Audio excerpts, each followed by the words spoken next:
ঢাকা রাজধানীর মিরপুর চিড়িয়াখানা এলাকায় জনরোষের মুখে পড়েছেন সামাজিক যোগাযোগ মাধ্যমের আলোচিত ও বিতর্কিত কন্টেন্ট ক্রিয়েটর আর.এস. ফাহিম চৌধুরী। রোববার ২৯ মার্চ বিকেলে মিরপুর চিড়িয়াখানার প্রধান ফটকের সামনে উত্তেজিত জনতা ও একদল শিক্ষার্থী তাকে ঘিরে ধরলে এই পরিস্থিতির সৃষ্টি হয়।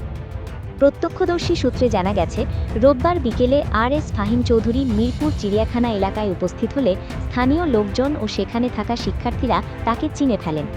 গত ৫ আগস্টের রাজনৈতিক পটপরিবর্তনের প্রেক্ষাপটে তার বিতর্কিত অবস্থান এবং সামাজিক যোগাযোগ মাধ্যমের বিভিন্ন কর্মকাণ্ডের জেরে উপস্থিত জনতার মধ্যে ক্ষোভ ছড়িয়ে পড়ে।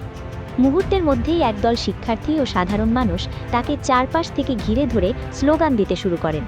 সময় বাড়ার সাথে সাথে সেখানে মানুষের ভিড় বাড়তে থাকে এবং পরিস্থিতি উত্তপ্ত হয়ে ওঠে।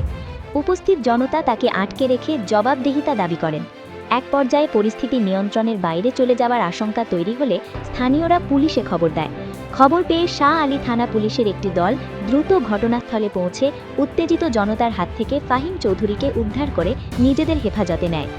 এ বিষয়ে শাহ আলী থানার ভারপ্রাপ্ত কর্মকর্তা ওসি মোহাম্মদ জাহাঙ্গীর আলম সংবাদ মাধ্যমকে বলেন, চিড়িয়াখানার সামনে উত্তেজিত জনতা আর.এস. ফাহিমকে ঘিরে ধরেছে এমন খবর পেয়ে আমরা দ্রুত সেখানে যাই।